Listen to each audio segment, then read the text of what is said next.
They're so-called allies, but they don't treat us well. You write about this idea of a free trade alliance and democratic nations being part of that, including Canada and Mexico, but they were his first targets. We have to find out whether America first means America alone.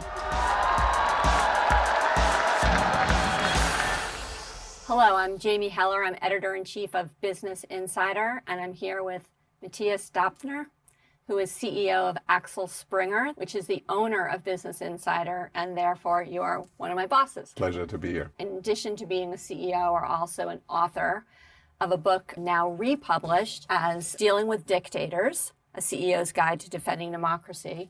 The heart of the book is that democracy is crucially important, and trade alliances between democratic nations can sustain democracies and keep autocracies in check. I needed a whole book to express that, but you have summarized it perfectly well. How are you feeling about things right now with President Trump in power a few weeks, not exactly going out of his way to be friendly with his allies even? I mean, I think the only thing that is predictable about Trump is his unpredictability. Of course, it looks at the moment very isolationist. Since he is a very transactional politician, I would not be surprised if, after threatening the Europeans with higher tariffs, we form an alliance that strengthens Europe and America and also achieves better results in dealing with China. You're hopeful that in the long run, your idea can still come to pass with him? Both is possible. I don't want to be naive. I mean, a lot of things look as if they would go into the exact opposite direction of what I think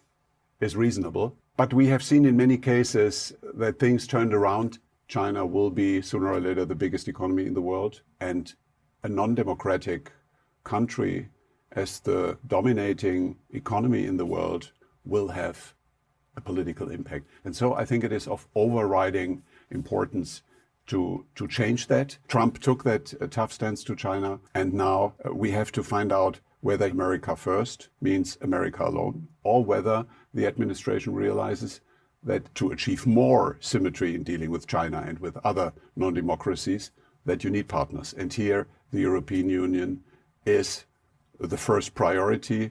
If you sit at the negotiation table representing 800 million people, you're going to be more successful. One of the quotes from your book is, opportunistic economic and trade policies without shared values have failed. He seems quite opportunistic in terms of what is best for America. Do you think this could still work overall? I think the overriding purpose is to strengthen the economies of rules-based societies, open societies, democracies, societies that respect the rule of law, that respect human rights.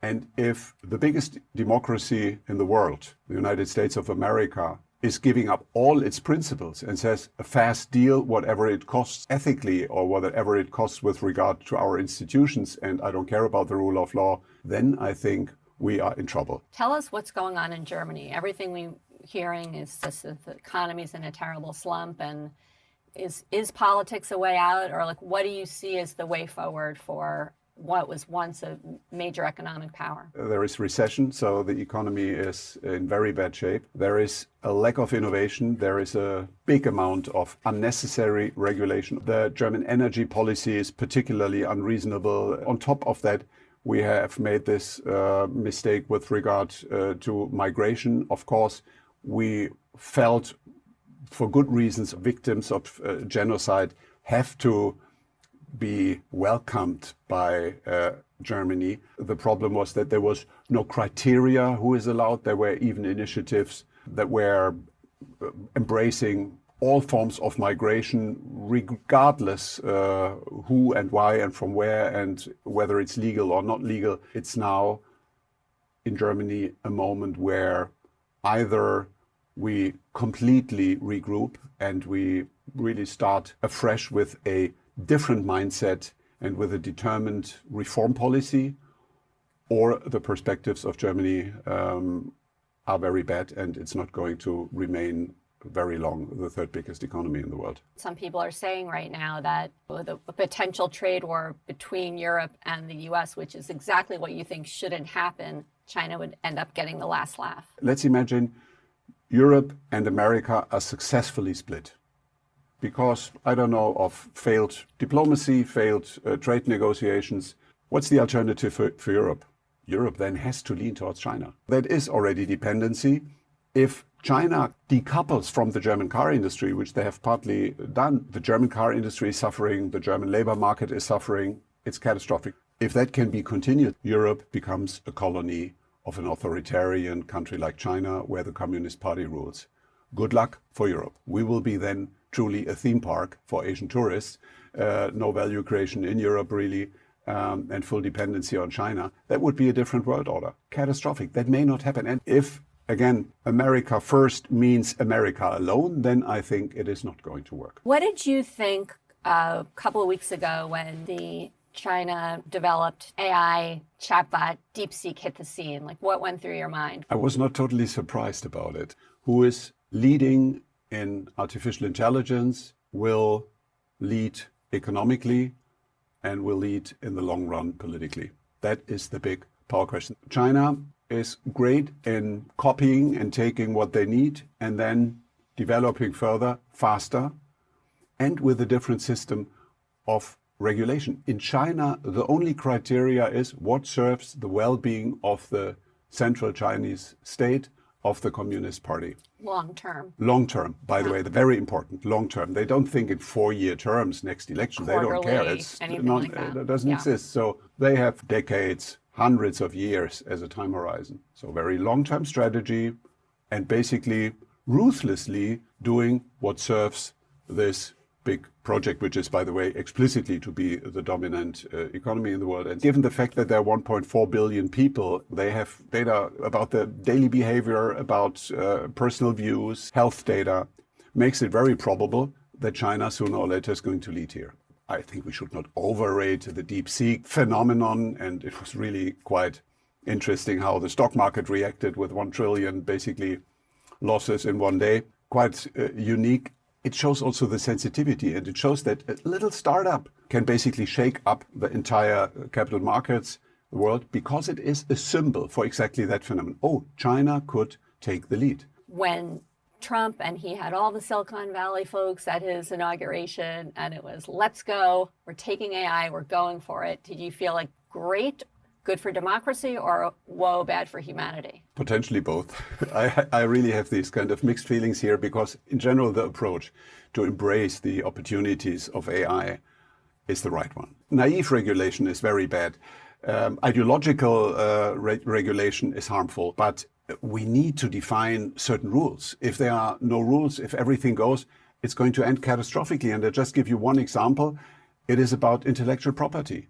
If in the world of AI we do not find a solution for the protection of intellectual property through a new form of copyright, we will see horrible consequences. Intellectual goods are as valuable and should be as well protected as physical goods. Nobody would say, you can just go into a car shop and steal a car, that's fine. That is catastrophic for journalism, of course, and that's why we have a very strong self-interest here that is going to be solved.